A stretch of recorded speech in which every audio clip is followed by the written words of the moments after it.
The Dateable podcast is an insider's look into modern dating that the Huffington Post calls one of the top 10 podcasts about love and sex. On each episode, we'll talk to real daters about everything from sex parties to sex droughts, date fails to diaper fetishes, and first moves to first loves. I'm your host, Yue Xu, former dating coach turned dating sociologist. You'll also hear from my co-host and producer, Julie Krafchick, as we explore this crazy dateable world. Hi, Dateables. Welcome to another episode of the Dateable podcast, where we are your dating sociologists, and it is our mission in this life to dig to the bottom of people's dating behaviors so we can help you explain it, navigate it, and somehow deal with it. So that's it. That's our spiel. And that's exactly why we're talking about porn this week. Getting to the bottom of pornography, why we're doing it, how it's affecting you, and when do you know if you have a porn addiction? It's a real thing. You know, porn is so fascinating to me because I feel like because we're millennials, right? And we were in the world where you had to get magazines and really seek out porn. And now it's so accessible to everyone. It's very fascinating to me because I still think I sometimes think of this mindset of like finding porn where I feel like now porn finds you. Yeah, it's everywhere. I could be on a random website and then there's some girl like shaking her boobs. You're like, click on me, right. Click on me. And it's like so ingrained in sex ed, obviously not school sex ed, but like the education that younger generations are receiving. It's kind of like their gateway into sex, where I feel like there's something about it being on a magazine versus a computer screen that makes it a little more detached. Then if you look at like VR porn, it's really starting to become more and more realistic. It's very interesting. And I don't know, I think it's a little terrifying if I'm going to be honest. Yes and no. Yes and no. And we talk about this on this episode, is really how you use pornography. I will admit, during the pandemic, I watched a little bit of VR porn into it. So for anybody who's not from San Francisco, there's this amazing strip club called Gold Club. Julie knows I'm obsessed. Yue's favorite place. I'm obsessed. I do not like going to strip clubs at night. I love going to strip clubs during lunch. And that's exactly what Gold Club serves. Well, they also, what they do, like $1 buffet or something? It's $5, all you can eat, best fried chicken in the world. And sometimes they have tri-tip and sometimes they have salmon. The amount of times you tried to get me to go on my lunch break, and I'm like, no, you ain't. And, you know, JV team comes out to dance at lunch and they try harder to get your attention. There's less people there. Actually, no, sometimes it gets really crowded. But what I like about Gold Club is it's a very egalitarian place. There you have people who are tech entrepreneurs all the way to firemen to construction workers down the street because everyone can afford a $5 lunch. Actually, it is the best fucking deal in San Francisco. Nowhere else can you get a $5 lunch. No, that's the true story on that. But that isn't what ultimately drives you. You like watching like the women dance, right? I love watching the women dance. So when they closed down during lockdowns, they offered a VR subscription. Oh my God. Yue's like the first to sign up. And I happened to have a VR headset and I was curious. It was like $10 a month and it was lovely. You get to go into the private suite with these women and they get really up and close and personal and they're very beautiful and they're charming. I don't know. I really enjoyed it and the music was really good. So to me, it was a form of entertainment. It was a form of connection in certain ways because I miss Gold Club so much. And I would have the best conversations with the dancers, right? Because like they see me as completely non-intimidating. So they come and sit with me and tell me about their lives and I tell them about what I do. And then we exchange phone numbers sometimes. Like it happens, right? And it's a great time. My guy friends love going to Gold Club with me because of course, I bet all the dancers come afterwards. I've actually recognized someone at Gold Club that a former coworker of mine. Yes, it's true.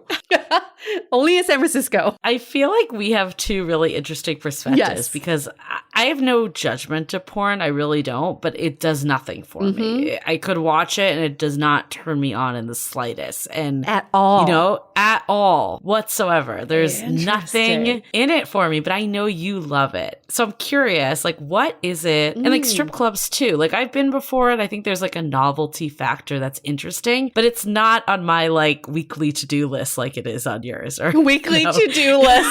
Trader Joe's and Gold Club. Don't lie. You would go weekly if you could. Yeah, if they offered a membership, my punch card would be full, girlfriend. Yeah. But what? Okay, but I am genuinely curious. I know we've talked about it, but like, what is it that you really like about it? Okay, I've also asked myself the same question. I think it's because, first and foremost, I find the female body so extremely sexy. And I love watching female bodies move. It is just the most beautiful thing. And sometimes it turns me on, and sometimes, just out of curiosity, I just like to see the different bodies. There's just so many different types. So I'm just curious visually in that way. What turns me on is the fact that there's this act that makes people feel good, and I can watch other people feel good. And it's something that we can all get involved with. And I do like, you know, I'm nosy. I have binoculars. I love voyeuristic shit. And in fact, that is the category I choose on Pornhub, voyeur. So I like kind of getting a peek into what other people do because it's such an intimate thing. I'm just so like, it kills me that I don't know how other people do it. Do you remember you committed the ultimate faux pas at the sex party we went to? That you told people that you were watching them? Remember we asked if we could be voyeuristic, and Yue and I were watching, and like we did get approval by people that ran this party to do this, so we were not being creepy, but we were kind of just like watching from this like ledge up top. And there was one couple in specific that we were watching, and they were a beautiful couple, and they looked like they were really getting it on in a way that, you know, it was sexy. But Yue on the way out told them this as we're getting our like lift home, and they looked mortified because they were not aware that we were watching them. They were absolutely mortified. They probably never went back. God, rookie mistake. I was giving them a high five. I was like, yo, you two were killing it out there. You did so many positions. Your bodies are rocking. And they were like, please get the fuck away from us. You know what's so funny? It is really interesting that you said that you like doing it because you like to watch and be voyeuristic because you want to see how other people are doing it. Yeah. I feel like I never have thought about that. Like I always think maybe it's like self-absorbed, but I'm like, I'm doing it so well, you know? And maybe if you saw other people, you would think like, oh, I'm not doing it as well as I think. Well, you can't compare yourself. That's the thing. And that's what I've learned from porn is that there's just so many different ways of getting off, and bodies are shaped in so many different ways as well. So the different configurations will yield different results, and you just can't compare yourself to other people. I just like the fact that everyone's got this one thing that they can do. Yeah. And get pleasure from it, right? And it's just like this one thing that's behind closed doors, and I just want to know what they're doing. Would you want other people to watch you? I thought about this too. I've definitely thought about this. Not really. It doesn't get me off. I don't mind if other people watch me. The idea of it does not get me off. So I don't want people to watch me, but I do like places that I could potentially get caught. Like semi-outdoor, but I wouldn't want to be like, I don't think I would be comfortable at a sex party where it's like people could visually watch like we were doing and doing that. Yes. But I think like places that like I could get caught, but I'm like 99.9% sure I won't get caught. But there's that 0.1% that's getting me going. Right. So in non-traditional sex places, like places that you shouldn't be having sex. Yeah. Yeah. That's exactly. That's so sexy. It's like a thrill, but probably not.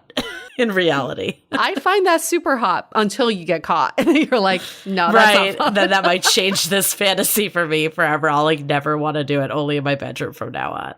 I still remember I have two friends from college that were dating each other and they were having sex in a car in the middle of the night, and the cop came and knocked on the window, and she had to like cover her boobs, and he was like, how old are you guys? And are you okay, ma'am? And she's That's like, I'm mortifying. okay. Yeah. I mean, talk about just totally losing your libido at that point. I mean, it was super hot until the cop came. The cops came. Yeah, that's a downer. That's a downer.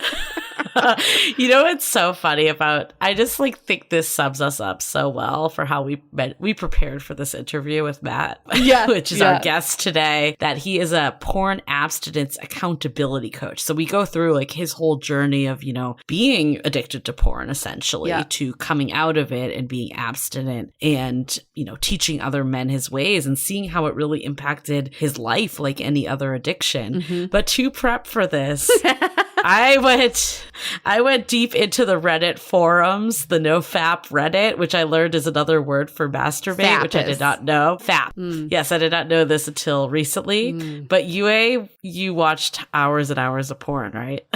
Hours and hours. And it really pisses me off because it takes me longer to find the video I want than it takes me to get off from that video.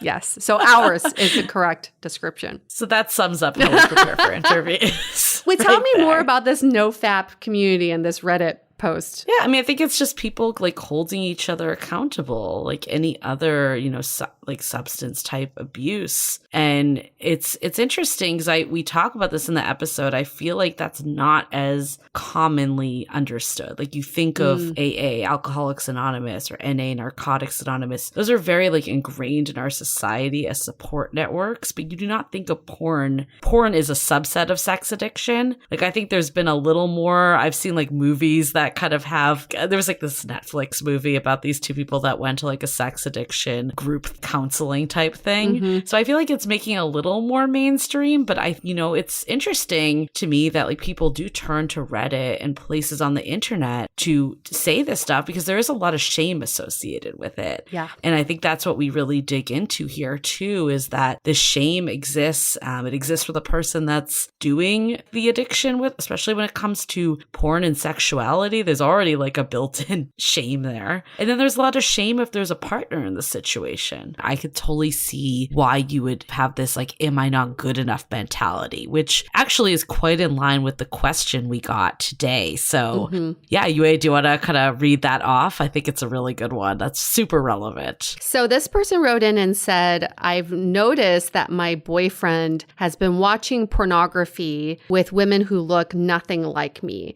For example, he loves Asian pornography or pornography with women, and I am a white female. Should I be worried that he is looking elsewhere, or should I be worried about infidelity, or is this really not a big deal? Well, Asian pornography is definitely very popular. I know that. This is a hard one because it goes back to us saying we're not mind readers. So we're inferring, or in this situation, you're inferring that your boyfriend is interested in women who don't look like you. I think it's worth a conversation because we don't know if that's the case. People use pornography in very different ways. We've also interviewed people who say that they like to fantasize about people who don't look like their partners.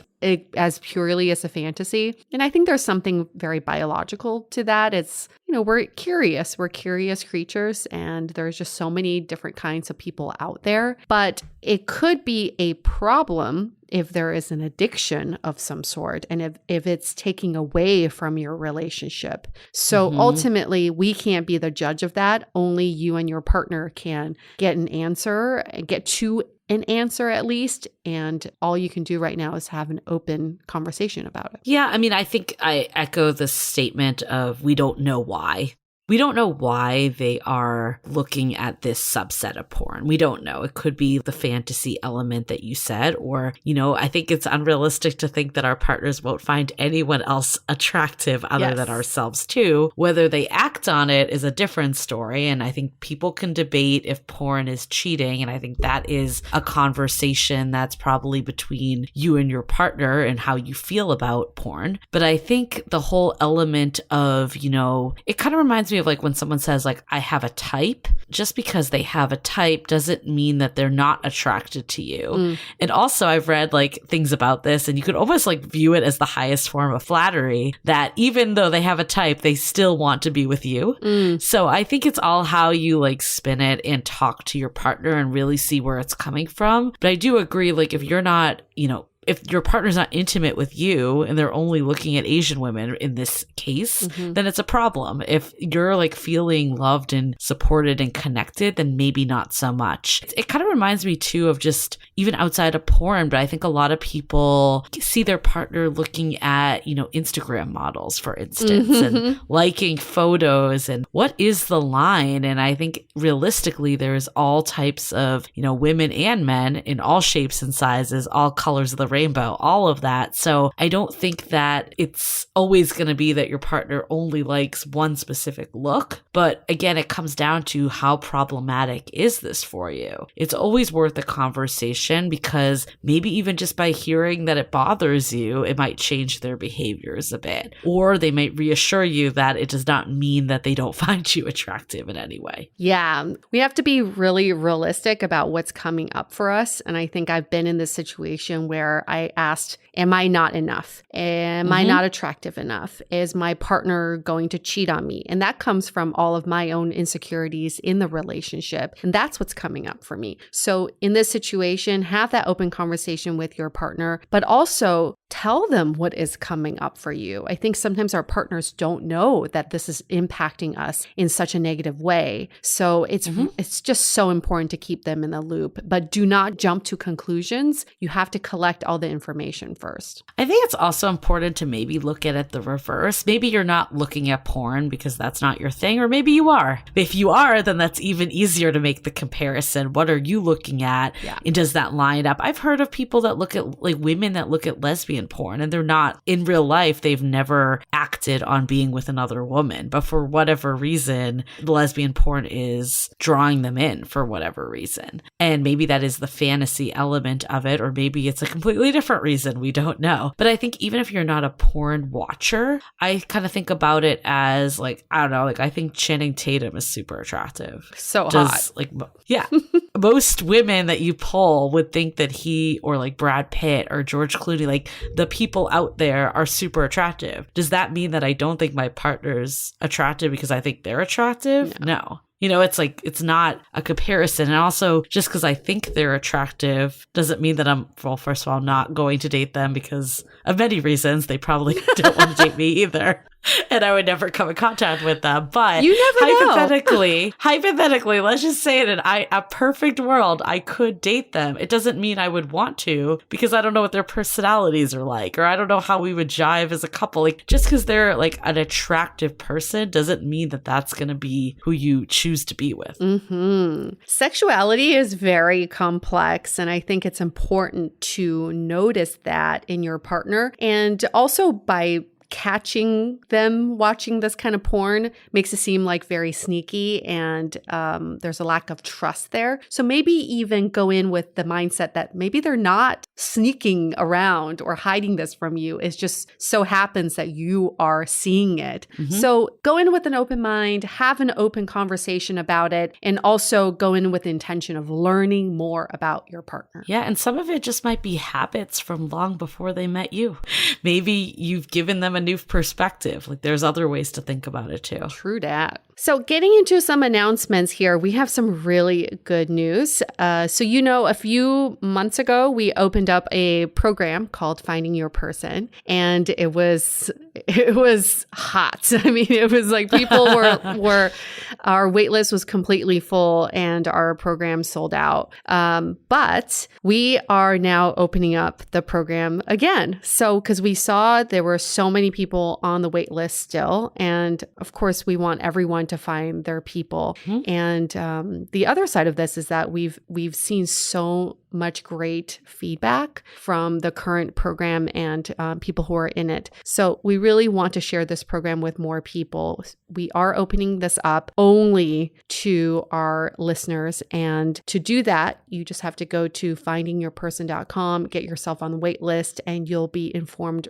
right away as soon as ticket sales open up. Yep. And we just wrapped up our first cohort. So that's part of why we're reopening this, is that we both have the capacity. And I think up front, we wanted to see, first of all, how it went, mm-hmm. and then how did, the results happen for people. And we've seen just astonishing results, whether it's people that are really looking at dating in a completely different way, or, have a budding relationship that they're really trying to make sure it goes to that next level, or, even doing the personal development. A lot of people have said that I was maybe aware that some of this stuff existed for me, but until now, I didn't really see how much it got in the way. Mm-hmm. So I think that's been really great to see people having those breakthrough moments because, Rome wasn't built in a day. Sometimes finding your person takes time, and a lot of times it's understanding yourself is that first step. So we definitely want to open it up again. We have some additional capacity. Again, it's just 2 of us, so it's going to be limited, but also the holidays are around the corner.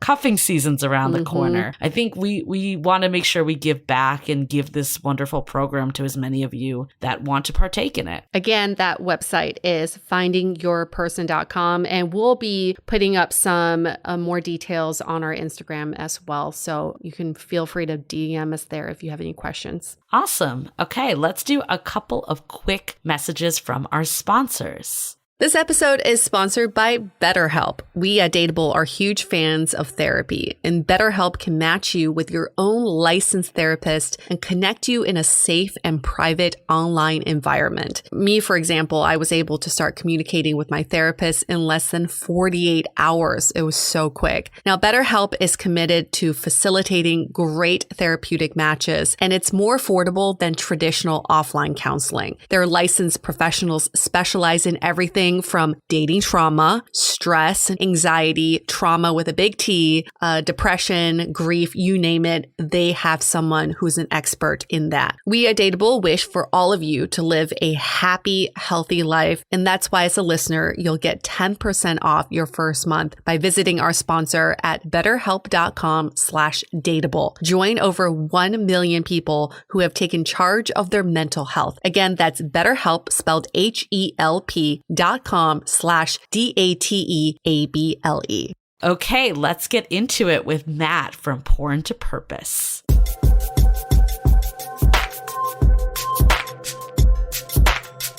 Porn. Have we dissected porn on our show yet, Julie? I don't think we have. We've had a porn star, Mike Cleaner, but we have not dissected habits around porn and how it impacts sex in real life. Implications of pornography. And there are a lot of implications, more than you think. So this is why we're going to have this conversation with Matt Sinkovitz, who is a porn abstinence accountability coach. Yes, he's 38 years old from Harrisburg, Pennsylvania, and he's dating someone but haven't defined the relationship. So here's the backstory about Matt. He had a compulsive relationship with porn for over 20 plus years, ordained Buddhist minister and mindfulness counselor now, and founder and coach at Porn to Purpose. He's coaching men in porn addiction recovery. Now, he's very passionate about his mission to guide men in ending their habit of watching porn so they can reignite the passion in their own relationships and marriages and can be a better role model for their children and just people around them. So Matt, welcome to Dateable. It's nice to have you here. Julie and Yue, thank you for having me today. It's a pleasure. Thank you. We're so excited for this topic. And I'm not making a joke out of this, but it is true. I haven't watched porn in a while, so I did my research. Well, you got to stay up to date because, I have to go through all the categories. What are the new categories that are out there? I'm actually surprised by the categories I was drawn drawn to. Things change and I'm evolving. So my pornography watching habits are evolving as well. But for you, Matt, what was your first introduction to porn? I think like most boys, age 11, 12, 13, something like that, maybe finding something around the house, if a friend would introduce you to a magazine or a videotape or a DVD, I'm at the age where I really didn't have like internet in the house until like I was like high school pretty much, or I was almost graduating. So for me, it was kind of like old school, if I could, catch like a NC-17 movie or something like that, it was, that was like a treat. Scramble channels on cable. Yeah. I remember that. Like the Fuzzy Spice Channel. That was a real Fuzzy Spice Channel. I feel like in today's day and age, though, like the access is just so much easier even. So pretty much like every probably young boy or even girl, don't want to discriminate on who's going to look at porn. Like it's so accessible this day and age. Yeah, that's the trouble with it. It's like a, touch of a finger, away. Yeah. And that's wild to me because, I had to look up the definition of pornography. I love looking at definitions because you have your own way of thinking about it. But the definition of pornography is that it is different from erotica. So erotica consists of the portrayal of sexuality with high art aspirations, focusing also on feelings and emotions. But pornography, and they're emphasized this, that it involves the depiction of acts in a sensational manner with the entire focus on the physical act so as to arouse quick, intense reactions. So it's transactional. Pornography does not involve feelings. And I'm glad that they made that distinction. When you were exposed to the Spicy Fuzzy channel, Matt, what was pornography for you? Well, why was it so interesting? Well, I think it has to do, as a young kid, as a young boy, it's just, it's an exciting, and arousing subject, kind of like first, being young, exploring your sexuality for the first time, maybe haven't really like experienced a woman or a female at that time. So it's kind of your introduction to sex. And you're also kind of like, as a kid, viewing something that's kind of like bad and risque. So it's just, there's this like element of excitement that comes with it as well. So how did it go for you from like something that you just, happened to come across and watch or see to like a compulsion? Yeah, that's interesting. I just did a show last night and I was talking about it with the brother that interviewed me, and we were dissecting that as well. And it's hard to say, it's one of those things that it meets certain needs. I was like, for myself, I was kind of like a shy kid. I was a little bit maybe socially backward. I was more shy around women. So for me, I think it was a way to like explore sexuality, understand sexuality, kind of maybe get that connection that I wasn't getting outwardly. I think it was a means of that. And also porn was, we've identified that it just like, drugs, alcohol, cigarettes, it becomes a way to kind of meet certain needs. Just like if you find yourself standing in front of the refrigerator at 12 a.m. and you're not hungry, you're there's something else that you're looking for. If you've ever smoked cigarettes, a lot of times when you smoke, you're picking up that cigarette because you're looking for a fix for some other reason, So for me, I think I developed this like emotional dependency on it, and it becomes a way of kind of meeting all these different needs, which oftentimes are very unconscious for us. And it's tied, into our sexuality, So it's a tricky thing to untangle once it kind of becomes a regular part of your life. And you say connection, which is interesting to me. Like so you started off as a young boy, you didn't have access to the internet. I'm assuming eventually this like progressed to watching porn online. Yes. What type of porn were you like interacting with? Was it more passively watching, or were you talking to cam girls and doing things that were more interactive? Yeah, I never did the interactive thing. I never got that far. And I never even got to do like, this is probably going to sound late. What's the one that everyone's really in on? You could like be your OnlyFans? OnlyFans. Yeah, I never even did that. But I never really did the interactive thing. For me, it was kind of more passive. I remember when I was like younger, like erotic stories were like arousing to me. And yeah, then just like normal porn, I think, just viewing stuff, pictures at first, and then onto videos, So how did the connection form? When you said you felt like a connection, what does that mean to you, like with porn? Well, as human beings, we all desire connection, with other humans. That's like a part of our makeup, I think. So I think if we're missing that in our lives, if we're lonely or disconnected, or we don't know how to connect, or we're maybe awkward in our abilities or desire to connect, then I think maybe we use substitutes to connect. I think people use drugs.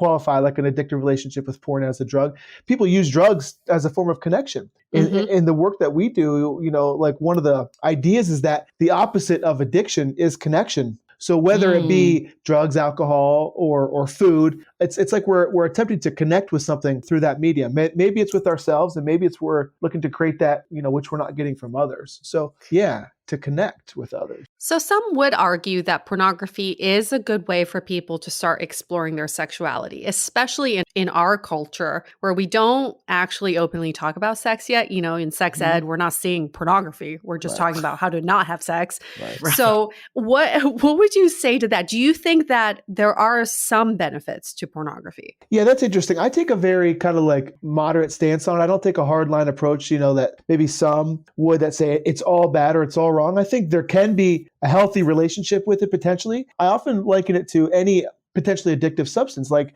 alcohol. For instance, I've never had like an addictive tendency toward alcohol or drugs. I've been able to do those things kind of casually. But some people, like one sip of alcohol, and it's like it's chaos. So I don't think there's like a clear, definitive answer for everyone around that. I think it probably could be a healthy way to explore your sexuality. I've talked to a lot of guys who are like, yeah, you know what? I enjoyed it when I was a kid, or I still enjoy it from time to time, but it's not a regular thing. It's not something I go to often. A lot of times couples enjoy it within the relationship, and it can be a healthy thing. But for some people, it becomes toxic because we develop this bond and this dependency on it. Sex addiction is like a very real category, so it just falls into that sex addiction category. So I would say, yes, it could probably be a healthy way to explore your sexuality. But for some people, it just has this really toxic kind of nature. I mean, I could see it make dating is hard, right? And having sex is hard. So I could see it being an easier way to, like you were saying, to get those needs met. How have either personally or through other men you work with, how has it gotten in the way of people's dating lives?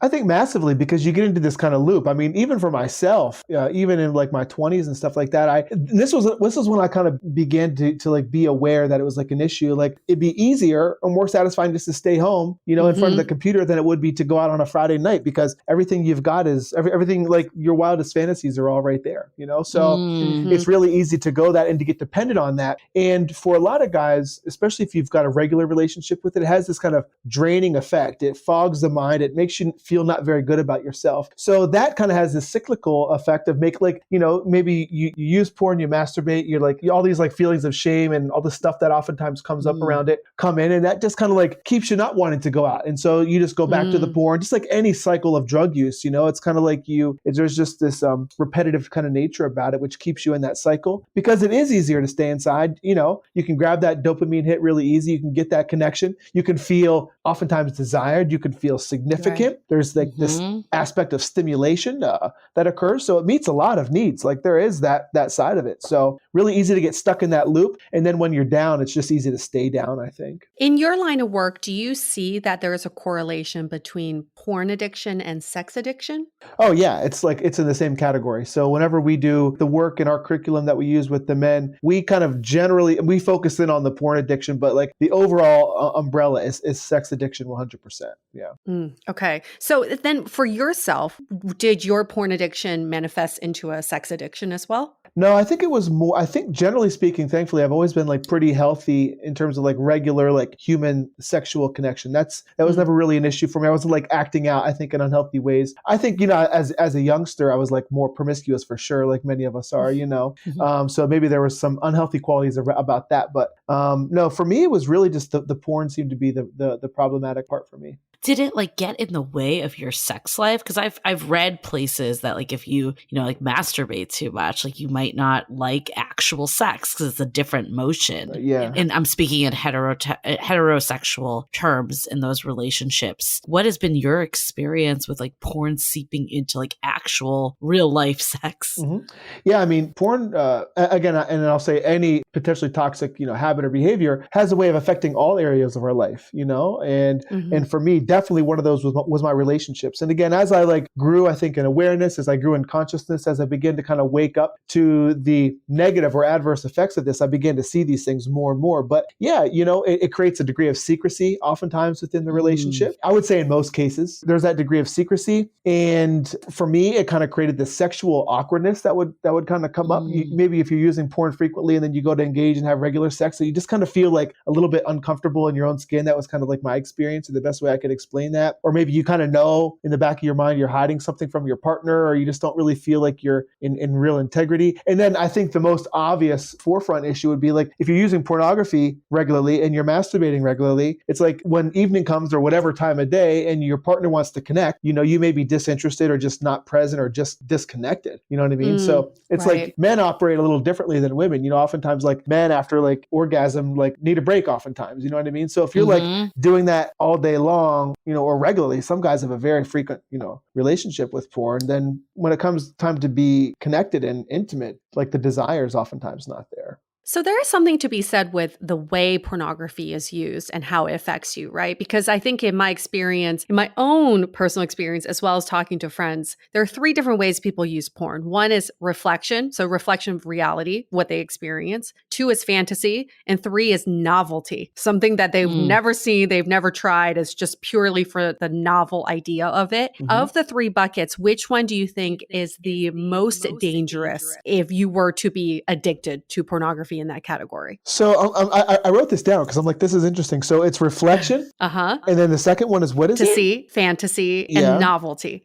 Okay. Well, not being too familiar with those terms, I think the fantasy would be the most problematic because you're just off in another world and maybe creating scenarios and engaging with scenarios which aren't very realistic. And that's one of the things that I hear from women and I'm hearing is becoming much more of a problem with younger kids. These young boys are being trained up with these really aggressive kind of like sexual ideas. They're in that fantasy world. So when it comes time to like, engage sexually, that's kind of what they're acting out of. Right. Living in this fantasy world, not grounded in reality, I think could be very problematic potentially. Like missionaries just not doing it. Yeah, ain't cutting it. So wait, what's reflection? What does that mean? So like it reflects your reality. So some people, some people, and it depends on my mood. I like to see this too. I like to see the woman who looked kind of like me, and maybe she's doing it with a guy that kind of looks like someone I know, and then they're in positions that I would do, and it reflects reality. So it's kind of like, oh, I get to see a little bit of myself in this. But what you are saying is in the fantasy, it kind of warps people's perception of what sex is, especially for those younger kids who may not have had much experience. And I don't know if you've seen the show Euphoria. Have you seen the show? It's about high school kids and it's coming of age, but also just the way they navigate around sexuality. And there's a scene where this very romantic kid is trying to have sex with his girlfriend, and all he knows to do is throw her onto the bed face down and starts just like doggy styling her. And she's like, what are you doing? And he's like, do you not like this? Because this is what I see in pornography. So with that image in mind, did porn affect the way you have sex in a negative way for your connection with other people? I don't think it had an adverse effect on me in a negative way in terms of the way that I engage. Maybe it gave me some ideas around things, but I don't think it was ever unhealthy in that regard. But I would say, after kind of hearing your kind of description of these 3 things, like the reflection, okay, I get that. The fantasy, I think I get that. And then the novelty piece. I'd like to speak to that if I could, because I think maybe I have some suspicion around what that is. That is another area that I see as potentially problematic for the young people out there, and like where porn can potentially take us. Like especially in today's modern day of like ever escalating like porn genres, like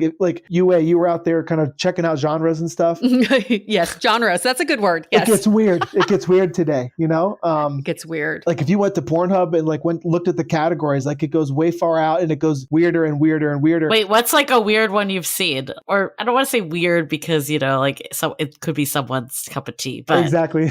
No, I think this is weird because I don't think this is right. This category is very hot. It's step siblings. Oh, Steph's hot Oh, right now. right. Yes. It's a huge one, and it's a very popular Interesting. category. Right. Right. And that in real life would be just wrong. It's just wrong. Step, there's like animals, there's like the parental role thing, it's just like whatever, there's like old, young, like you name it, and it just gets weirder and weirder. Anime is a big one that I never kind of got. Oh yeah, a lot of anime, Interesting. a lot of cartoons. There's like the she-male thing. And again, I don't want to, because some people, maybe that's just their thing. So respect, Right. But I would say that's one of the dangers today is because porn is like a drug. And like with a drug, it's like you need more and more, you need like a harder and harder fix to kind of get that fix, So I think because of that, because of the demand, like the genres are getting weirder and weirder, like more and more bizarre. I think it's getting more aggressive and violent in nature to kind of hit those arousal mechanisms. And oftentimes what people are engaging in, I think they're engaging with it for the novelty. And oftentimes what we hear from guys in my experience was like, now I'm watching stuff that really doesn't even line with my true preferences and tastes, It's just what I need to kind of get off. Well, I think especially when you're younger, it's so important to have those good sexual experiences early on, because I do think they shape your outlook of what sex is and how you view it as you get older and older. So I could see this being really detrimental to one, like the people you're saying that are watching the porn that are like, is this even what I like? Right. Like they think it is. Right. And then also the people on the receiving end, like I was thinking about the example you gave, UA, about Euphoria. Like that would be horrible if that was like your first sexual experience. I would never want to have sex again if that's what someone did to me. Yeah. So I guess, Matt, like how did it show up then in your relationship? Can you give us like an example of a relationship you were in where you started to think this is problematic? Yeah, just very, it was probably a relationship, a great relationship that I was in, probably in my mid to late 20s, and great girl. And yeah, porn was a regular part of my life. So, I was using porn daily oftentimes. So, like maybe I'd be by myself or she'd be away during the day or something like that. I would use porn. And then so she would come home in the evening, or it'd be, would be time to go to bed. And I had already done my thing for the day. I was just kind of either one, I was so intrigued by like the stuff on the screen that just like regular sex wasn't as interesting, right. or I had already kind of spent my energy elsewhere, so to speak. So did you ever like tell her that's what was going on? Because I could just see this as the woman in the position being like, this guy is never interested in sex, or he can never get off. Like I would think I was doing something wrong. Right. Is where my mind would go. Yeah, I would think so too. So no, I don't think we ever brought it up. We never really talked about it. I'm not sure that I was that clear that it was that big of an issue at that time. So I might have not had the awareness to bring it up, As I reflect back upon that and I consider the lack of like sex in that relationship, I know that there's a portion of that was definitely like due to me and my disinterest at time. Was that what ended it ultimately, or was there other reasons? I think it was one of those relationships that just kind of like the flame romantically just kind of died. I got to say, this girl and I were still really good friends. We have like a great friendship and we still stay in touch regularly. So it was one of those relationships, like we had our season and then we just kind of evolved into just like a friendship. And then at the end of it, we were just like, we were great friends. We loved each other. And we had this kind of mutual breakup and we just kind of went our separate ways, but we were able to maintain the relationship, which I think is ideal. Yeah, I could see though some of it, like if the sex is out though, then it becomes a friendship. Exactly. Right? Exactly. Yeah. And for me, that was part of my thing. I was like, I really desired like healthy, passionate intimacy in relationships. And I knew porn affected that. So like for me, that was a big driver to be able to really experience that high quality connection within relationships. Well, let's actually add to that a little bit. I want to know, what was the tipping point for you to say, I have a problem. I'm going to try to solve this problem or navigate around it. And then going all the way to now I want to help other men with the same problem.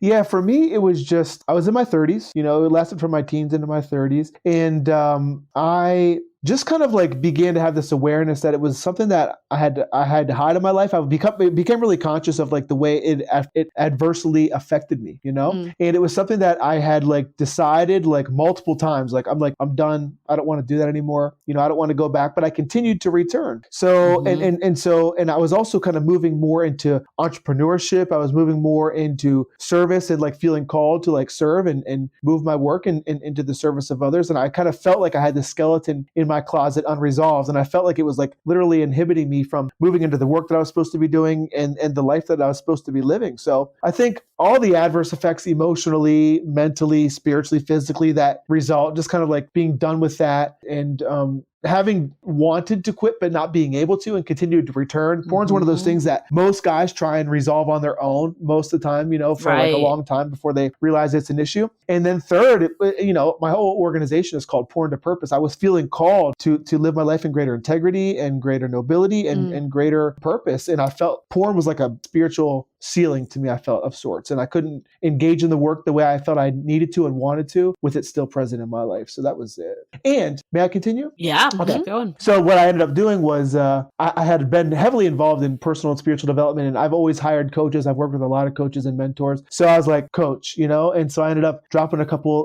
grand on like a group coaching program, and I worked with a coach, and I got into community and accountability and did the deep work. And I did the deep work that was really required. Like a lot of people try and quit and they just kind of try and bare knuckle it. But what's really required is like a transformation internally. And we have to like learn to turn the lights on and see these needs that we're tempted to meet by going to porn. And we have to recognize that oftentimes we're emotionally immature as men. And maybe I go to porn because when I'm feeling distressed or when I'm feeling anxious or when I'm feeling sad or when I'm feeling lonely. But the healthy thing is to learn to sit with these emotions and be with these emotions and maybe this discomfort and then meet those needs in a healthier way. So I had to kind of go in and do that deeper work and do some healing and help that little boy that was still inside of me like grow up. You know what's interesting? The way you're describing it sounds like, the deeper effects of like drug and alcohol abuse, right? And addiction. But in those worlds, getting help and support is very normal. I mean, there's AA, NA, like those are establishments that have been around for decades, but you don't think of getting help for porn. I could see why people would just be like, I can take care of this. Yep. Why do you think that isn't the right approach? Well, I've been thinking about that a lot lately, and I'm like, I should pose a question on Facebook. Like everybody seems to have some sort of issue one way or the other, or some level of embarrassment or shame or awkwardness around sexuality. Like it's very common to kind of not feel that comfortable around our sexuality. And I don't know if it's normal, it's just like a part of being human, or I don't know if it's like societally programmed into us. But for whatever reason, there's just a lot of shame around it. And sex is oftentimes not a subject that is comfortable to talk about. There's a lot of embarrassment. People might laugh at you and you might feel like a weirdo. You might feel like a creep. I felt like a weirdo and a creep. That was another, like, I don't want to feel like that. And so people just do not feel at liberty to explore these things oftentimes. So how do clients find you? At what point are they at in their porn addiction for them to seek help? So oftentimes, I run a pretty large online Facebook community, a private community for men. So we get men into community and we get men into accountability and we have these conversations and we provide a space and a forum for men to get in and start having this conversation maybe for the first time that maybe they've never shared with anybody else. Maybe this is hidden in the darkness for the entirety of their life, and now they can finally start bringing it forward and recognize I'm not the only one out there. That's typically how I connect with my clients, either that or a referral. I'm quite active on social media and stuff. And oftentimes the guys that come to me and do the best are the ones where it's all on the line. I find that guys that are like fathers and husbands, their families, their relationships are on their line. They're disconnected in their relationships. They're not intimate oftentimes. They feel like a fraud in terms of a father and a husband. And so they got a lot on the line. And that's typically the guys that show up and are ready to commit to the work and actually do the work necessary to create the transformation. Well, that makes a lot of sense. I could totally see that. I definitely want to dig into like who's coming to you a little more, because I think this is interesting. We keep saying guys and we think about men. Do you ever see women coming to you or facing this challenge also? Yeah, I do. So of course, not nearly as much, right? Because maybe I've been learning that many women have a relationship with porn, but I think guys and girls are just different. I think we have a different experience with it. Guys are very visual, and I'm not sure exactly like what it is, but I think, it's like women seem to like as Yue was saying, she likes the positions and these kind of different things, and maybe intimacy and connection maybe is more intriguing. But for guys, it's not really about that. As you mentioned, it's transactional. It's about the act, it's about the penis and the vagina, and the orgasm. So I think men and women are a little bit different probably in their experience with the relationship with porn. But I know there's a lot of women that have issues with it. I know there's forums out there of women that have issues with it. I'm not sure what the female experience is, but I do get women that reach out to me. Oftentimes the women that reach out to me though are inquiring about their husbands because they don't get what their husbands are going probably through. For their partner. Yeah. I have had some women reach out to me that are just kind of dealing with general sex addiction stuff. And I have a lot of women raise their hand to be like, I like porn. Like it's a regular part of my life for me and I'm cool with it. But I see that is the double standard of society, because women can proudly say that they like porn. It's like a cool thing. Right. Yeah. And I don't know any women who hide the fact that they watch porn from their partners. It's like, let's watch it together. Or I watched porn today. I mean, I just texted my partner today. I was like, I watched porn for an hour. What do you think about that? He's like, cool. But for men, there is shame tied to it. I don't actually know where that comes from, but I'm guessing that's what's feeding into the addiction. It's the, I shouldn't be doing this. Right. Yeah, for sure. And I'm not sure, again, if that's like, because maybe something inside of us like just says it's not quite right, or maybe it's something we've been told and it's a story that we have, so. Okay, let's hold that thought as we take a quick moment for some messages. This episode is brought to you by Prose. Most of you have probably heard me talk about Prose, the world's most personalized hair care, and I want to update you all on the incredible results I've been seeing since using my customized products, which include a personalized shampoo, conditioner, and a pre-shampoo mask. My hair is now noticeably smoother, and I used to have really frizzy hair, and now it's much easier to tame. I personally really love the pre-shampoo mask because, well, it smells incredible, and it just makes my hair feel even softer. To get started with the personalization process, you take an in-depth hair quiz with questions around where you live, your diet, and your lifestyle. And they even take into account stress. By analyzing over 85 personal factors, Prose determines a unique blend of ingredients to treat your exact concerns. Prose is a healthy hair regimen with your name all over it. Take your free in-depth hair consultation and get 15% off your first order today. Go to prose.com/dateable. That's prose.com/DATEABLE for your free in-depth hair consultation and 15% off. Support for Dateable is brought to you by Incipio. Incipio offers legendary protection for all of your devices, from phones to AirPods to tablets. They obsess over their tech to protect yours. It's like Incipio's line of products was made for me, because with their phone cases, my phone is protected from drops as high as 14 feet. The cases are also wireless charging compatible, and there's a lifetime warranty, so they've got you covered. I have the Organic Core Clear Case, which is made up of 100% compostable materials that reduces landfill waste by naturally re-entering the environment from where it started. All of the packaging is made out of 100% recyclable materials with eco-friendly water-based ink. Now, for Dateable listeners only, we have a special offer. These incredible cases are now available for purchase at incipio.com, and you can use the code DATEABLE for 20% off. That's incipio.com and use the code DATEABLE for 20% off. So you said the people that come to you that have a lot on the line, I could totally see that are in relationships, that their partner does not like this habit. Do you ever see like the flip side of people that just don't have any sexual and relationship experience that, have gotten caught up in porn? Like we were talking about earlier, it's easier, it's a way to connect. Or do you find those people aren't coming to you as much because they don't see it as a problem? Yeah, those like the single guy, the bachelor, he might recognize it's an issue, but he might not have the incentive in his life to really do something about it yet, and either until he's in that relationship or, he desires to be in that relationship. But I do get single men that come in. Another category of men that oftentimes works out well is the impact-driven entrepreneur, kind of like myself, that knows he's called to be more and to do more in this world. And he knows that porn is out of integrity or out of alignment for him. So he wants to get it resolved so he can, step into, live the life he's supposed to. Exactly. Yeah. Interesting. We were kind of talking about it earlier. It's such a vicious cycle for these people that don't have a lot of experience. Right. It's basically hindering them from getting that experience. And I love what you said earlier, that the opposite of addiction is connection. And that's basically what you're not getting. Like if we have listeners out there that are in that position, that they feel like dating is just so hard and I can't do it, and this is better than nothing, essentially, what advice would you have for them to help them get out of that cycle and start connecting with actual human beings? Now, are we assuming that maybe these users would be like porn users? These people would be porn users, or is this like just general? Yeah, let's say they're porn users just because of this topic. Yeah, I mean, porn to purpose, right? That's the whole kind of that's the idea behind the work that we do, and that really spoke to my journey. For me,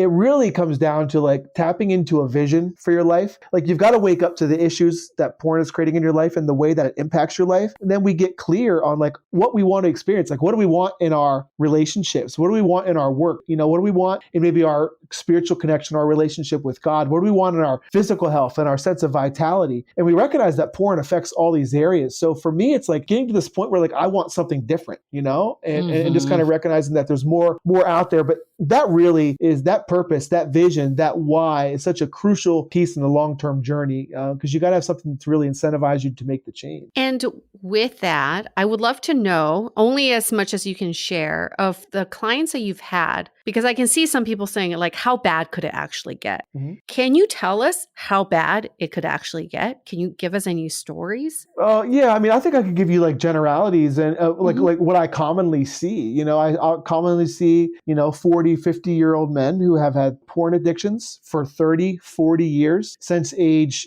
since their teens. Maybe it started off as just being like a wild young man and being very promiscuous and going to a lot of strip clubs and maybe prostitutes and stuff like that. Maybe just general like womanizing. But then it kind of gets darker. Maybe they're in a marriage or a relationship and it becomes something that, again, they use as their outlet. It's like their go-to. And it becomes something that's secretive and hidden. And then ultimately it becomes like this really disruptor within the relationship. There's hiding, there's lying, there's secrecy, there's jealousy, there's lack of intimacy. A big issue for a lot of guys out there, really prevalent, is like ED issues, like, issues in the bedroom and inability to like perform sexually. So that really has an impact on a man's sense of self-esteem and self-worth. And so the worst case scenarios is like children coming across dad, masturbating in front of the computer, kids finding dad's porn stash. The husband and wife haven't had, been intimate for years, a lot of lying. The husband's connecting with women online, but neglecting his partner. In the worst cases, these sexual tastes, they evolve. And some people navigate into really dark places and also illegal places. And that's another direction that can be really problematic, So it can get really dark and really low. So do you see women wanting divorce and stuff, or is it hitting like those points? 100%. Women disgusted with their husbands, especially when they catch wind of oftentimes these really extreme genres that men find themselves in, Yeah. I could totally see that. Like, how do men share this with their significant others? Or like you said that you kind of never shared it with your ex. Did you ever tell her at any point? Like, or she knows now. Friends? Yeah, right. I never really shared it, and I never felt like it was. Well, she like knows now, obviously, because like we're in touch, and she knows that I do this work. Exactly right. She's like all these years later, it all makes sense to her. Right? Yeah, it's really difficult. Again, there's a lot of shame. There's a lot of guilt around it. Again, it can be just like embarrassing to bring up, but also like, maybe then how you're perceived as a husband, as a partner, like a guy that can't get his stuff together, I think that's what like stops a lot of guys from getting the help. One, they don't feel like they can bring it up, but two, they how do you get your partner on board to say, this is such a big problem that I need to like invest in this group coaching program. And like, I need to take some money out of savings and do this work. And like, it's that bad, So I think there's a pride aspect of it as well. I think that's a good way to put it. And like, how can partners meet their partner if they did come to them with something like this? Yeah. Like, I can imagine it'd be really difficult. I could totally see that. It could. And I think a lot of women feel as though there's like a degree of infidelity, So a lot of women oftentimes feel jealous or betrayed, angry. But I think the best thing you can do, because it is a difficult thing to bring up, is be understanding, to be loving, to listen. And if the man is sincere and he really wants to bring it up and wants to take action, like support him in taking action, because it'll drastically improve like the quality of the relationship and certainly, his life. Well, I could see the shame coming in for like the partner too, like this, I'm not enough. Oh yeah. I can definitely see that. For sure. Yeah. And then for yourself, in your own experience with porn addiction, do you still experience relapse, or is it like, are you fully cured of it? I don't even know the right vocabulary for this. Yeah. So I'm totally abstinent from porn. Like for me, again, it's one of those things that I don't think I could do or even have a desire to do kind of like casually, because it becomes problematic And I just I don't see. like the way it makes me feel. I don't Mhm. like the way it affects my sense of integrity. Plus, I really feel like because I do serve a community and because I serve men in this work, I feel like I need to be the model of that and demonstrate, Right. the example. So for me, I am fully abstinent, and I don't think kind of a casual relationship would be ideal. Exactly. But how do you protect yourself from everything that's out? Like on Netflix, like that show Sex Life. It's not pornography, but it might be, right? So I'm a vigilant. I'm vigilant, and it's like, be careful, little eyes, what you see. Like I grew up in church, and that was like a children's song. But for me, like I just live with a high sense of integrity around it. I've got Covenant Eyes, which is an accountability software. I've got like accountability software on my computers, on my devices, and I've got like people that hold me accountable to this work. Like even on Facebook or Instagram, if I see a girl that's really like flaunting herself and being really sexual, of course sometimes like I'll click on the picture, but like if I notice that, like I like unfollow the girl oftentimes. I try and just like really clean up my environment. In our work, we have this whole process we call clean up the field, and it's really to create like a more pure environment, so our minds aren't going there in the first place, because it is sex sells and it's everywhere. So I don't really watch stuff like that on Netflix, and like on YouTube, I've got the parental controls settings switched, so I don't get like really adult suggestions on there. And on YouTube, on like Facebook, I unfollow, and I've got accountability stuff in place. So I've just put measures in place to create a more kind of like holy environment. So I'm just not really going there as often. And if I did relapse, it would be hard to look my guys in the eyes, honestly. So that holds me to a very high degree of accountability. Yeah, well, it definitely reminds me of like substance abuse, and like that's why people like forever will stay with groups, right? For the accountability. And its addiction isn't like a one and done thing. It's something that can last an entire lifetime, even if you're in recovery. Yeah. I feel like we always hear of how detrimental substance abuse can be to relationships. Do you feel like porn abuse is in the same category, or do you think it differs in a different way? Well, I mean, obviously, like substance abuse, you might be out of your mind and do something crazy, you know what I mean? So probably not going to do that with porn. You might spend a bunch of money, you know what I mean, on a prostitute or online or something like that. I'm sure that's a problem. But I would say it's different in that regard. But in the way that it could be damaging and toxic and disruptive, I think it's absolutely relevant to the conversation. And I just wanted to say also, I recalled UA's request. So for me, it's still like a daily choice. I do think what I find is I'm practiced now in making the healthy choice. Like I don't really go there. My mind doesn't really go there like it used to. I think I've reprogrammed my mind in many ways, and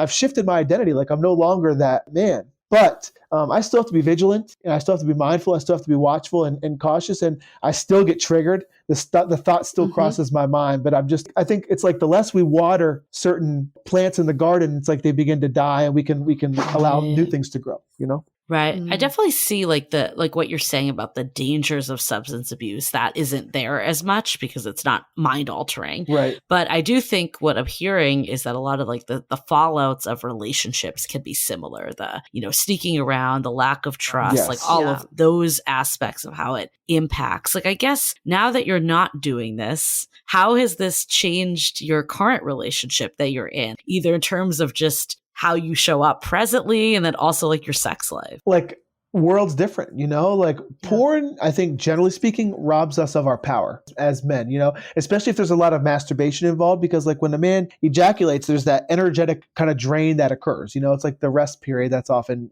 occurs. So I think what I meant is constantly doing that and is constantly out of integrity. If it's a problem for him, it just drains us of our power, and we're just weaker men as a result of it, So for me, again, I recognize that porn was affecting every aspect, every area of my life, my relationships, my spirituality, my work, my business, my sense of purpose, my income, and my health, like my energy, clarity of mind, like you don't go to the gym as much, you're not as ambitious, you don't have that drive. So for me now, the relationship that I am in, I'm clear, I'm powerful, I'm strong, I'm in integrity. I think I'm honest. The sex is great. Like you're powerful, you're connected, it's like the porno that you're like, fantasizing about all your life. It's like happening, you know what I mean? It's like good, so yeah, really high quality in that regard. And just a more powerful, present, intentional man, We kind of glossed over this in your intro, but you are an ordained Buddhist minister. Right. What does that mean? What does that entail? Mm-hmm. There's many pieces to my story, obviously. But like when I was like around age 25 or so, I was in this really dark, depressed place, and I was like suicidal, and I was really dealing with a lot of obsessive kind of tormented thinking. I was really unhappy with just crap going on in my head. I didn't like myself. I was just in a dark place, So I was looking for a refuge, and I found mindfulness and meditation, and that ultimately led me to Buddhism. And I'd really dug deeply into that. I grew up in a very Christian household, and I got really into Buddhism and mindfulness and meditation, not as a religion as much as a way of life and a philosophy for living and a philosophy of well-being. And I ended up, really connecting with the community and working with the teacher. And I ended up training with my teacher. And I went through a seminary because I wanted to deepen my own studies. And through that work, I kind of woke up to this realization that I wanted to do this work full time and be of service to others. And I didn't, when I started doing like the Buddhist stuff, and I went to seminary, and I went to, do my minister training, I wasn't thinking I was going to be doing this work around pornography, but I felt like a calling in my life. And, ultimately I went on, when I grew up, I was doing missions work and prison work and stuff like that with my parents in the Christian faith. So as a Buddhist minister, I ended up doing prison work and leading meditation in prisons, and then going and doing chaplaincy work in hospitals. I just did a year residency as a Buddhist chaplain in a hospital. So that's kind of how I ended up there, because I was just in a dark place and ended up digging deeply into my studies, and then going in deeper with my teacher and wanted to go through the seminary program and becoming ordained. I think that's so fascinating, because a lot of addiction is an escape, right? And you've been able to find a way to funnel that with mindfulness in a way that, connects to you, opposed to like escaping reality, and, allows you to serve like that purpose. And I think that is a good way, a segue to takeaways. I think what I've gotten from this is that, like any other addiction, porn becomes problematic when it interferes with your day-to-day and the life you want to live and your purpose and connections to others. Like, I think all the basic human needs that we have, when those get sideswiped because we're so focused on something else, and it becomes an addiction. I think we think of addiction as, the big ones like drug and alcohol, but really addiction can be anything that really gets in the way of you living the life you want to be living. And like you said, there's always a thin line of some people can look at porn and be completely unaffected by it. And then others, it gets in the way of them having meaningful lives and relationships. So it's all about, staying true to yourself and where you want to go. And I love what we were saying with, like, even if you're not there yet, having that vision and staying committed to the vision is like so important to like living the life you want and being able to recognize what's getting in your way. Nailed it, Julie. Nailed it. I think it's really empowering to know that we have control over our lives and what we choose to see in our environment. And the fact that you cleaned up your environment just shows that it is possible. I think everything in this world is whatever you put out there, you get it back. So if you put out that you don't want this sort of distraction or toxicity in your life, then you don't get that back. And we have the power to clean that up. I also think there is something to be said about how we use the tools or entertainment that's available to us, just like dating apps, right? You can use it for good or you can use it for evil. And I think with pornography, if it detracts from your relationship, then that's a negative way of using it. But if it adds to your relationship, I can see it being like, for me, I think it adds to my imagination. It makes me want my partner more, and it makes me excited when I'm away from him. But I can see it being bad if it becomes like keeping up with the Joneses. I can see opening up Pornhub and being like, everyone is fucking except me. Right? And having that feeling like I need to keep up. That's not a good feeling either, because then you end up judging your own reality. So how we choose to use porn is also in our power. I really enjoy talking about porn openly. And I think maybe sometimes that takes away the shame with it. And I do think there's something to be said just about being open about sexuality. And it's not just pornography, just sexuality in general would probably benefit us. Yeah, I was going to say, like, my other takeaway was like, it's unfortunate that our society has such stigma and shame around sex and all sorts of addiction too. I mean, that I think prevents people from getting the help they need, right? And Matt, you kind of said that's the biggest barrier, is the shame of actually admitting that there's a problem. But I think we should celebrate people of taking control of their lives instead of shaming them that they're doing something wrong, because that's just going to be a perpetual cycle that keeps someone in a place that isn't serving them. And like you're living proof that like you can come out of things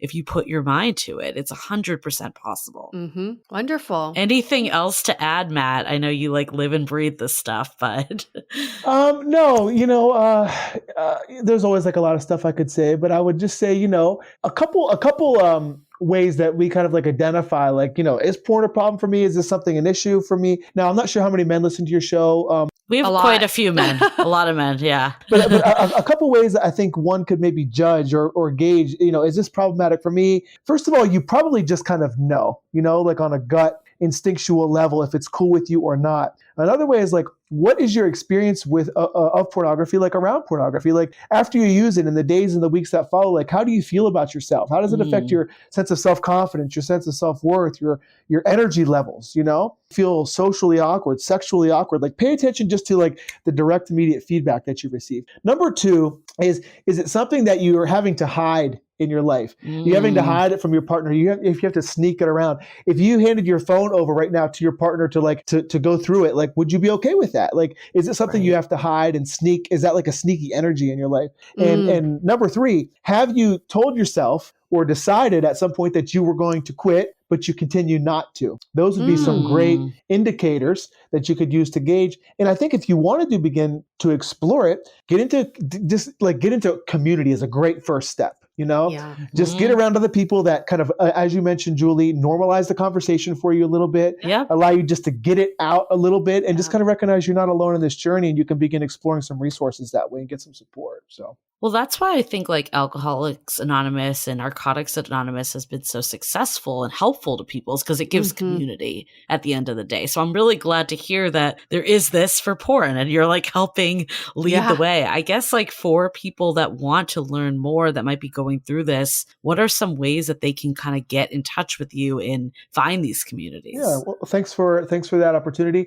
So I run a Facebook group online. It's currently called Making Peace with Porn. It's a private group of men only from around the world. The name of my coaching organization is Porn to Purpose. So we're thinking about changing the group to Porn to Purpose. So if you search the group, it'll either be Making Peace with Porn or Porn to Purpose. That'd be a great way to connect with us on Facebook. Or if you'd like to connect directly, if you're a man or a woman, maybe you're a female and you've got some questions about it, regarding your partner or whatever, makingpeacewithporn@gmail.com would be an easy way to connect with me as well. Great. Can I ask one more question actually before we go out? Please. Do you typically work with heterosexual males, or do you see this with like LGBTQ plus community as well? Yeah, I understand it's very prevalent in the homosexual and the LGBTQ community. Hopefully I said that right. I understand it's very prevalent there as well. Generally speaking, I work with heterosexual men. I have worked with homosexual men. Oftentimes, if a man is kind of more in that category, he might be a man that deals with what he calls same-sex addiction, or maybe it's like an attraction toward other men, or maybe like bisexual men.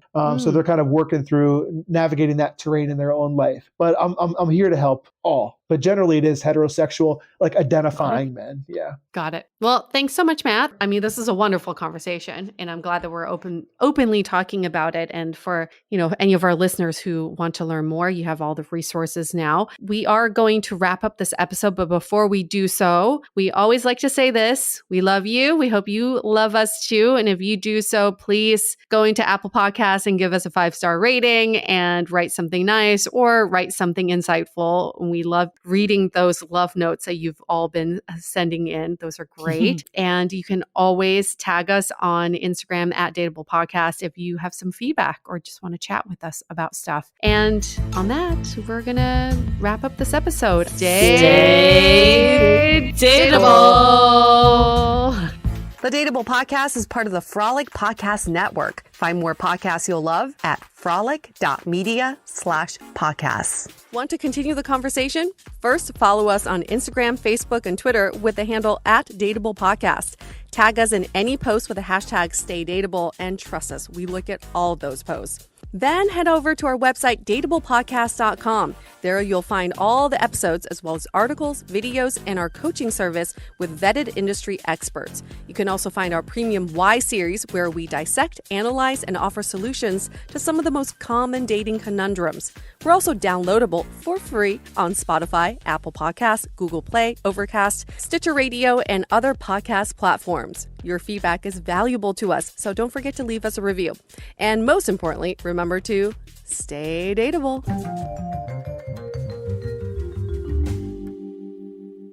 If you love hosting over the holidays, swap out your old HVAC filter with a Filtrete air filter. It can help clear away particles from all your holiday cooking. Look for Filtrete air filters at a retailer near you. Let's clear the air.